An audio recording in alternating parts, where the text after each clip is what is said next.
Everything began on June 17, 1972, when the security guard of the Watergate office and hotel complex noticed several door locks suspiciously taped and urgently called the police at around midnight.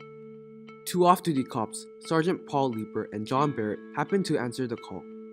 As the two policemen approached the Watergate offices, the lookouts of the crime, G. Gordon Liddy and Howard Hunt, did not realize the danger of the two men with ordinary civilian clothes until it was too late. The five burglars were already apprehended at gunpoint. However, this was not any typical burglary case, according to John Barrett. James W. McCord, the security coordinator of the Committee to Re-elect the President, or CRP, along with four other men, were attempting to steal copies of top-secret documents of the Democratic Party and to bug office phones. This peculiar case was handed on to Bob Woodward and Carl Bernstein, two young reporters of the Washington Post at the time. They reported and landed the case on the front page of the Post, linking the President re-elect campaign with the break-in.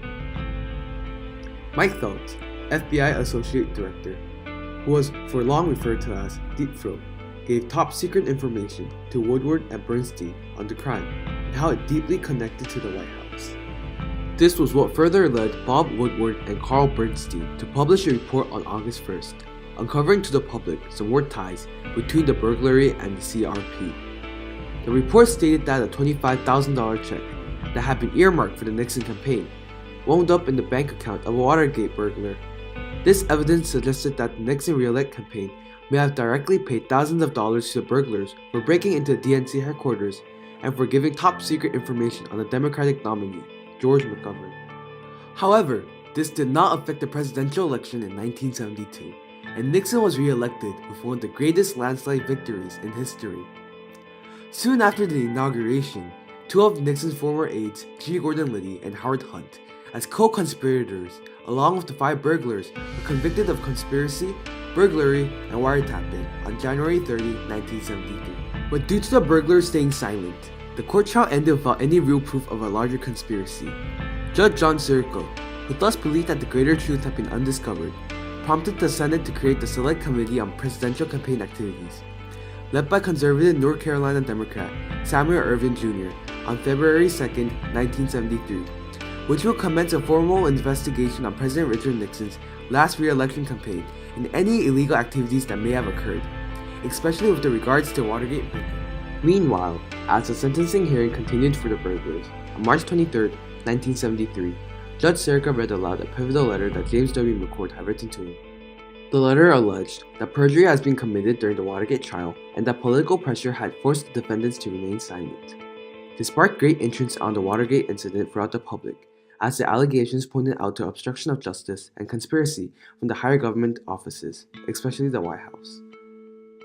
As John Dean, the White House counsel who had quietly helped the president deal with the Watergate scandal, felt that the entire incident was getting out of hand. On April 6, 1973, he made the bold decision to turn against President Nixon and approached the Watergate prosecutors to cooperate. Aware of the fact that Dean was communicating with the Senate investigators, though, Nixon decided to fire him. In addition, in order to prove his innocence in the Watergate burglary, Nixon asks for the resignation of the two closest aides, John Ehrlichman and H.R. Haldeman, with perplexed feelings. On May 18, the nationally televised Senate hearings began as Archibald Cox, a former Solicitor General, was sworn into office as Justice Department Special Prosecutor for the Watergate criminal case. John Dean, on June 3rd, testified on behalf of the Senate with a 248-page long statement, lasting approximately 8 hours, to discuss the president's involvement in the cover-up of Watergate. Dean said that he had discussed the Watergate cover-up with President Nixon at least 35 times, and that he had told the president that giving hush money to the burglars was becoming a cancer in the presidency. John Dean deliberately exposed and alleged that President Nixon was indeed involved in the cover-up of the DNC burglary. Following Dean's testimony, the National Committee called President Nixon's Deputy Assistant, Alexander Butterfield, on July 16 to further question President Nixon's involvement in the Watergate incident. Republican counsel Fred Thompson started off. Mr. Butterfield, are you aware of the installation of any listening devices in the Oval Office of the President? I was aware of listening devices. Yes, sir. The fact that there was a secret recording system was the key discovery for the case. Thus, on June 23rd, Special Prosecutor Archibald Cox subpoenaed the tapes, but Nixon refused to follow such order on the grounds of executive privilege and national security. And as Cox continued to be stubborn about exposing the tapes, Nixon ordered Attorney General Elliot Richardson to fire Special Prosecutor Archibald Cox. However, Richardson and his deputy resigned instead of following the order. Eventually, Robert Bork fired Cox. This event was marked as the Saturday Night Massacre by the media and press, due to the many top government officials that were dismissed overnight. These consecutive instances ignited anger across the nation, as it seemed that the president was intentionally interfering with the investigation that was only asking for truth.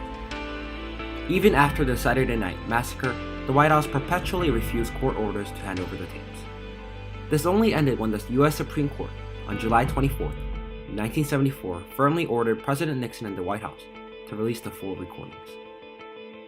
Of the numerous tapes, though, there was one so-called smoking gun tape from June 23, 1972, 6 days after the Watergate break-in, that would be the biggest blow to Nixon's presidency.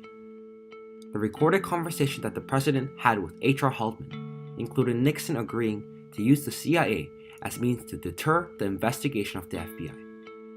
The tape was clear evidence on how Nixon obstructed justice and abused his power as President of the United States. As expected, the publicization of the Oval Office tapes led the House of Representatives to pass 3 articles of impeachment on obstruction of justice, abuse of power, and contempt of the Congress. Nixon's closest aides thus informed the president that his removal from office was imminent. And therefore, on August 9, 1974, President Richard Nixon resigns from office. I have never been a quitter. To leave office before my term is completed is abhorrent to every instinct in my body. But as president, I must put the interests of America first. Therefore, I shall resign the presidency effective at noon tomorrow. The resignation of Richard Nixon marked the official end of the long-lasting Watergate conspiracy. As the first president to resign from office, the Watergate scandal was a personal and national tragedy. Individually, Nixon's honor and dignity that derived from the fact that he was a 2-time president would forever be tarnished by how he blatantly obstructed justice and conspired against the public. In a national level, the United States was appalled by how the president of the state would enact on such flagrant misconduct. To be exact though, Richard Nixon's resignation and its legacy has 2 faces. Although having a president leave office in the middle of his term is a definite tragedy, high authorities receiving consequences for their actions is a triumph for the nation. Through the Watergate scandal, Nixon's close aides John R. Lichtman, H.R. Haldeman, and John Dean all lost their job along with serving jail time, and President Nixon had to give up his presidency for the crimes they committed. During the process though, the Justice Department stood strong, revealing the unfortunate but undeniable truth and punishing those who violated the law. Watergate was a warning forward that justice will be upheld no matter who it is that dares to challenge it. Additionally, the system of the 3 branches of government was proven successful in deterring the abuse of power through the Watergate scandal. As the Constitution asserts, through the checks and balance system, one branch of government must not have superior authority over the executive, legislative, or judicial branches. The way that the legislative and judicial body acted on the president's abuse of power was exemplary and vital for the United States going forward. As special prosecutor of the case, Archibald Cox once said, "Watergate showed more strength in our system than weaknesses."